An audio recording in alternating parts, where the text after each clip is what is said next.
اس وقت ایک بہت ہی معزز نام ہمارے درمیان شہر کراچی کا بیٹا ڈاکٹر عمیر موجود ہیں، اور ڈاکٹر عمیر میں اگر ایگزیگریٹ نہ کروں، مبالغہ آرائی سے کام نہ لوں، تو یہ وہ فرد ہے کہ جنہوں نے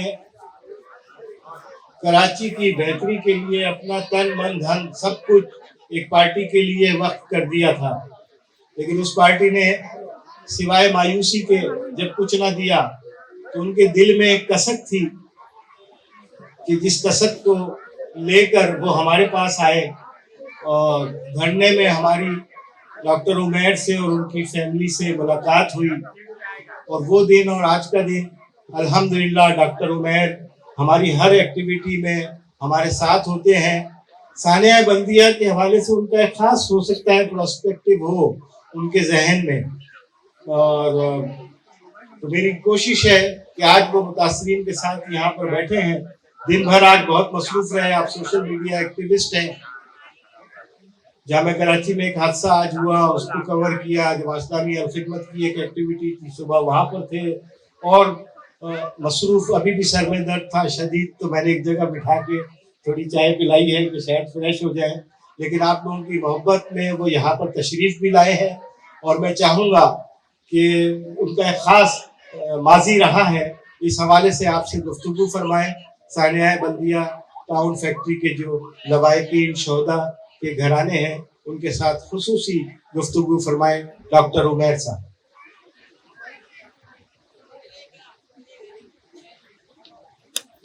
اعوذ باللہ من الشیطان الرجیم، بسم اللہ الرحمن الرحیم۔ میری آئے ہوئے بزرگوں، بھائیوں، ماؤں اور بہنوں، السلام علیکم۔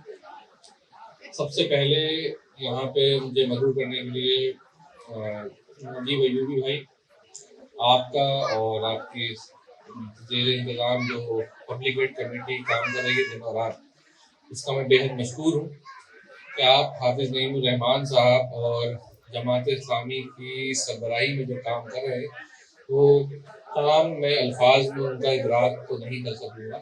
یہاں پہ میں آپ تمام لوگ جو بلدیہ فیکٹری کے متاثرین ہیں ان سے کچھ گفتگو کرنا چاہوں گا۔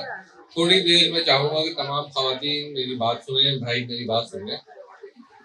یہ سانحہ ہوتا ہے آج سے کوئی کم و بیش 10 سال پہلے 11 سپٹمبر کو۔ یہ پاکستان کا سانحہ تھا، جیسے امریکہ میں 9/11 ہوا تو یہ پاکستان کا 9/11 تھا۔ یہ میں بڑے وثوق کے ساتھ آپ سے باتیں شیئر کر رہا ہوں کہ جو لوگ اس فیکٹری کو آگ لگانے والے تھے، آگ کے لگ جانے کے بعد وہی لوگ اس فیکٹری کی آگ بجھانے والے تھے۔ یہ بات میں بڑے وثوق کے ساتھ آپ سے کہہ رہا ہوں۔ اس کے بعد ہوتا یوں ہے کہ کچھ لوگوں پہ الزامات آتے ہیں، اس کے بعد ہمارے ملک کی عدلیہ، ہمارے ملک کے انتظامی ادارے، وہ تمام لوگ صرف عارضی طور پر آپ کے پاس آتے ہیں، آپ کے غم و غصے کو ہلکا کرنے کے لیے مقدمات لکھتے ہیں، لیکن میری جن ماؤں کے لال اس سانحے میں شہید ہو جاتے ہیں، جن بچوں کے والد، جن بھائیوں کی جوان بہنیں جو بہت ہی معمولی سی ملازمت پہ وہاں تھی، جو رستہ نہ ہونے کی بنا پہ وہاں پہ دم گھٹ کے جل کے جھلس کر شہید ہو جاتی ہیں، ان کے پیچھے کوئی نہیں آتا۔ آج وہ لوگ بڑی بڑی وزارتیں لے لیتے ہیں، وہ خبیث سے نفیس بن جاتے ہیں، اور اب کچھ دنوں بعد دوبارہ سے خبیث بننے جا رہے ہیں۔ بہت سے لوگ ایسے تھے ان میں سے جو نئی جماعت بنا کے اس پاکستان کی سرزمین کا لبادہ اوڑھ لیتے ہیں۔ جو بلدیہ متاثرین کے لیے ایک بڑی رقم ملتی ہے، وہ رقم بھی ان کے پرسنل بھانجے بھتیجوں کا اکاؤنٹ میں چلی جاتی ہے۔ یہ بات میں اس پلیٹ فارم سے یوں کر رہا ہوں کہ میں اپنی ذاتی حیثیت میں کر رہا ہوں، اور کوئی بات کو اگر کانٹرڈکٹ کرنا چاہے تو مجھ پہ ڈائریکٹ مجھ سے بات کر سکتا ہے۔ لیکن یہاں پہ جتنے بھی آپ خواتین بیٹھی ہیں، مرد بیٹھے ہیں، میں بڑے وثوق کے ساتھ کہہ رہا ہوں کہ آج تک آپ نے کبھی بھی جماعت اسلامی کو ووٹ نہیں دیا ہوگا۔ کوئی ایسا ہے جس نے جماعت اسلامی کو ووٹ دیا ہے؟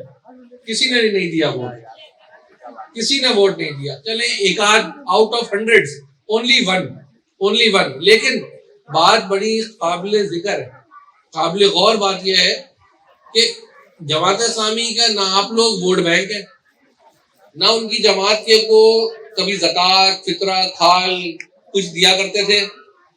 کبھی نہیں دیتے تھے نا. تو ان کو آپ کے غم کو کا مداوع کرنے کی کیا ہوگی؟ آپ کے تو غم کا مداوع انہیں کرنا چاہیے تھا یا ہمیں کرنا چاہیے تھا، کیونکہ میں خود اسی جماعت کا حصہ تھا نا. جب بلدیہ کی فیکٹری آگ لگ گئی تھی تو سائیڈ میں خدمت خلق فاؤنڈیشن اور ایم کیو ایم کی کمیٹی بنی ہوئی تھی جہاں پہ متاثرین کے نام لکھے جا رہے تھے کہ آپ بے فکر رہیے، ان کے لواحقین کی مد میں 10 لاکھ روپے اور آپ کو ایک کمرشل انڈسٹریل ایریا میں زمین دی جائے گی.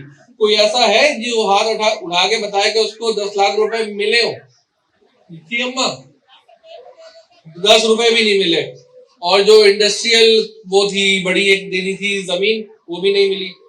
اس وقت جب 2012 تھا تو ایم کیو ایم کا گورنر تھا.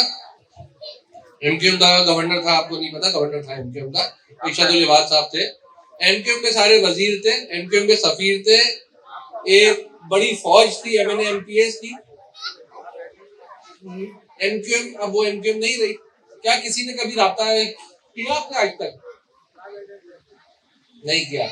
ایم کیو ایم کی ایک اور امدادی کمیٹی تھی جس کا خورشید بیگم ہال میں دوسری تیسری منزل پہ آفس تھا. وہاں پہ آپ شاید آیا کرتے تھے، مجھے تھوڑے ذہن میں آ رہا ہے. جی میں آپ کی شکل سے واضح ہو رہا ہے، میں شاید اسی میں کہیں آگے پیچھے ہوں گا.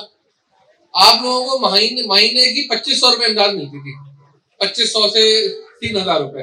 اس کے بعد کچھ بھی نہیں تھا، اور وہ بھی بہت سو کو نہیں ملتی ہوگی. صحیح ہے. یہاں پہ آپ لوگ ووٹ بھی دیتے. بات صرف آپ کو پوری بات کو یہاں پہ کرنے کا مقصد یہ تھا کہ یہ وہ لوگ ہیں جو آپ کے لیے نہیں کر رہے ہیں، یہ اپنی آخرت کو سیدھا کر رہے ہیں، اپنی آخرت کو سیدھا کر رہے ہیں. اب آپ کے لیے صرف اگر یہ سوچ لیتے کہ ان کے ساتھ زیادتی ہوئی ہے تو ہی بہت تھا، لیکن انہوں نے ایسا نہیں کیا. انہوں نے آپ کی فیملیز کا ریکارڈ لیا، اس کا ڈیٹا لیا، اس کے بعد اپنے طور اپنی بساط کے مطابق جو کچھ کر سکتے ہیں بہت کچھ کر رہے ہیں اور آگے بھی کرتے رہیں گے. اس کے ساتھ ساتھ آج میں آپ کو ایک صبح کی بات بتاؤں.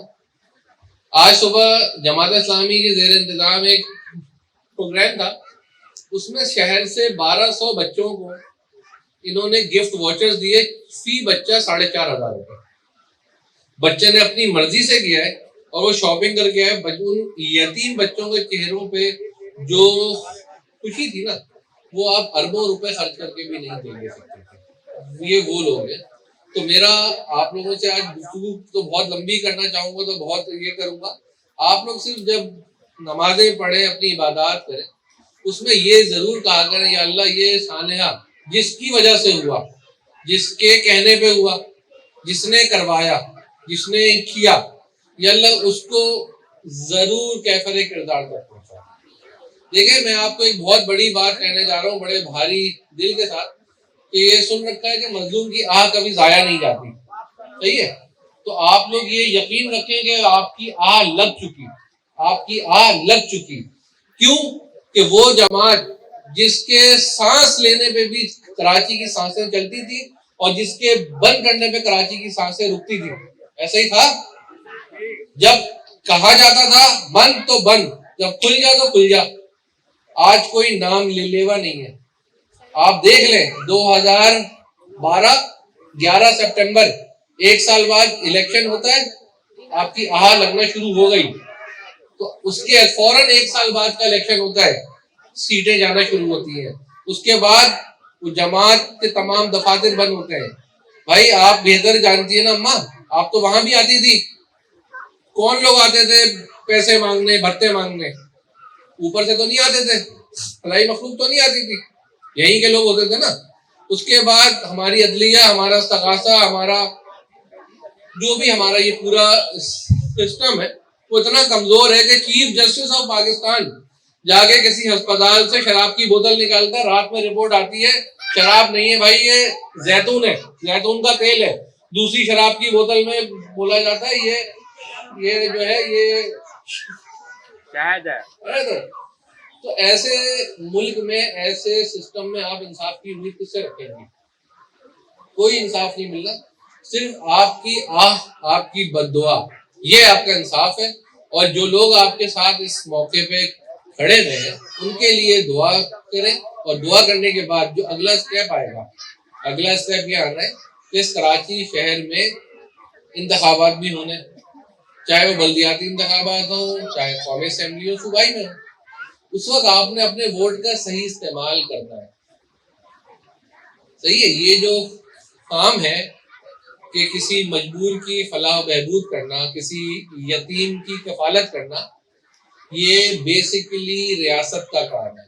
یہ ریاست کام کرتی ہے, یہ انڈیویجول کیپیسٹی میں این جی اوز بھی کرتی ہے, لیکن بڑا یہ رول کسی نہ کسی ریاستی ادارے کی ذمہ داری ہے نا.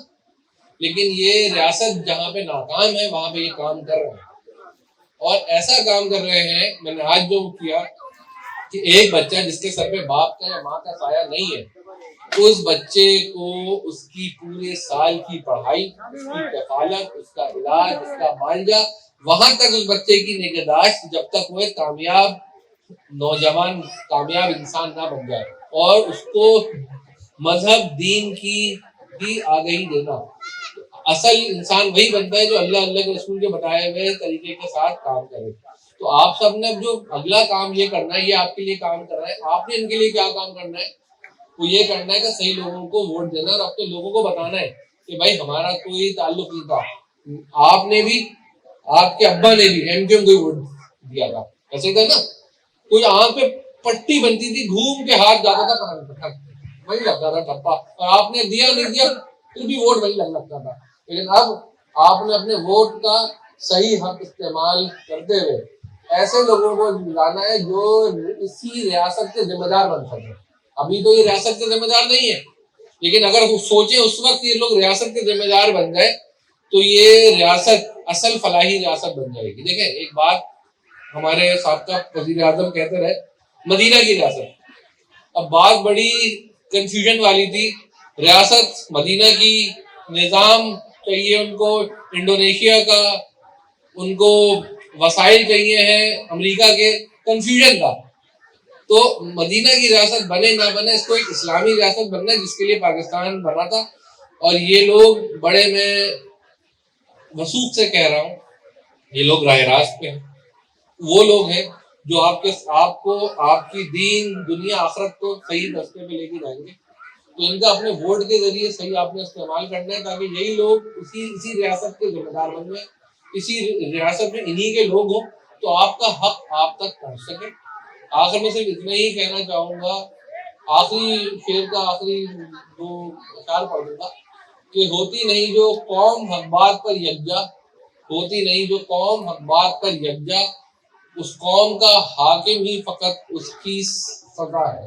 تو کوشش کریے گا کہ صحیح لوگوں کا انتخاب ہو جائے, یہ لوگ آ جائیں. آخر میں ہم آپ کے لواحقین کے لیے دعا کر لیتے ہیں کہ یا اللہ اس سانحے میں آپ کے جو بھی لواحق, جو بھی آپ کے بہن بھائی بیٹے اس سانحہ میں شہید ہو گئے, یا اللہ ان کو غریق رحمت میں جگہ عطا فرما, ان کے ساتھ بہترین معاملات فرما دے, اور آپ تمام متاثرین کو اس ظلم پہ, اس عظیم ظلم پہ صبر کرنے کی توفیق دے, اور جو بھی اس کے گناہ گار ہیں ان کو اللہ اس دنیا میں بھی اور آخرت میں بھی رسوائی کا سامنا کرنا پڑے. والسلام, اللہ حافظ.